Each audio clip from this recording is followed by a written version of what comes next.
అమ్మవారు తన నోట్లోంచి వచ్చినటువంటి మాటలు వ్యాస భగవాన్ రచించినాడు కాబట్టి ఇప్పుడు అమ్మవారు చెప్తూ ఉంది, వినండి. మార్గాస్త్రయో మే విఖ్యాత మోక్షప్రాప్తౌ నగాధిప కర్మయోగో జ్ఞానయోగో భక్తియోగశ్చ సత్తమ. తండ్రి, 3 మార్గాలు ఉన్నాయ్యా. ఆ 3 మార్గాలు ఏమిటో తెలుసా? ఒకటి కర్మయోగము, రెండవది జ్ఞానయోగము, మూడవది భక్తి యోగము. ఈ 3 మార్గాలు కూడా ఉన్నాయి. దేనికోసం అంటే మోక్షాన్ని సంపాదించుకోవడానికి.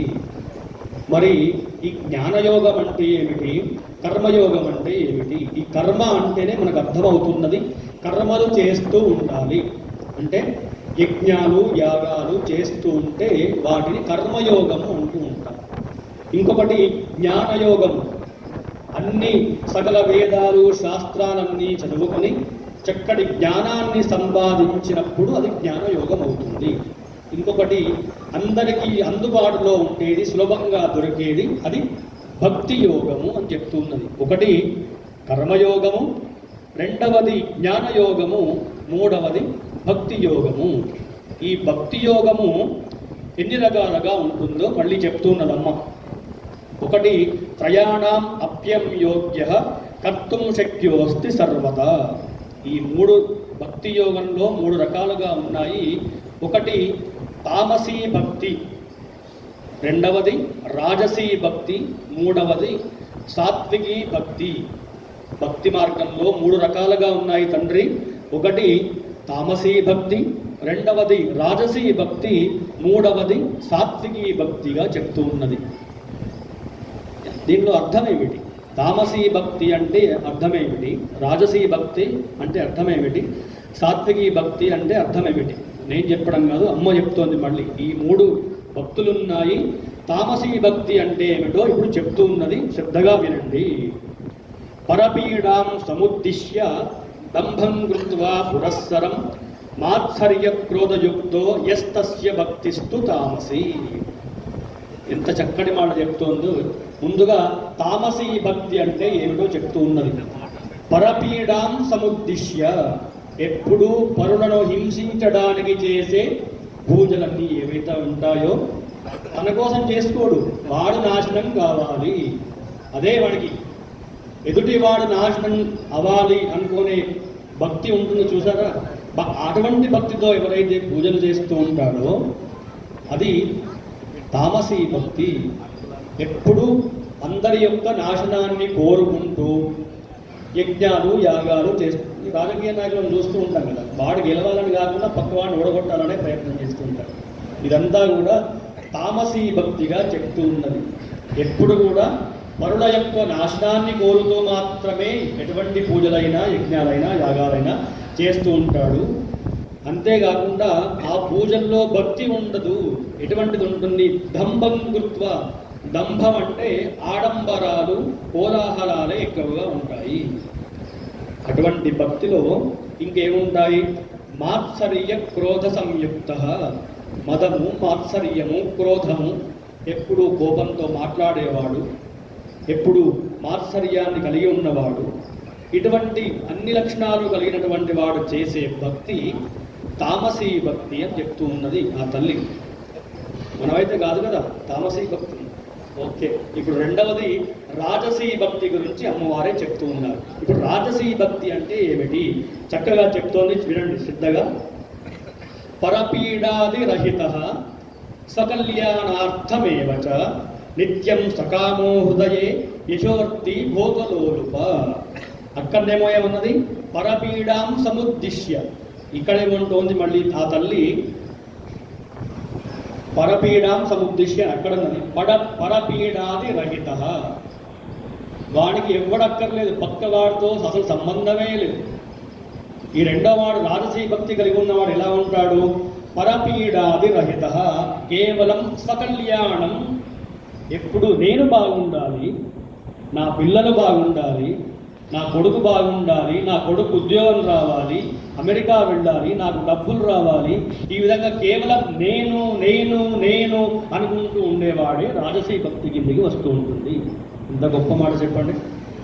పరపీడాదిరహితః స్వకల్యాణార్థమేవ చ నిత్యం సకామో హృదయే, ఎప్పుడు తన పని మాత్రమే, తన కోసం మాత్రమే పూజలు చేసుకుంటూ ఎప్పుడు భోగలాలుపః, భోగంతో అనుభవించేవాడు ఎవడైతే ఉంటాడో వాడు రాజసీ భక్తికి చెందినవాడు.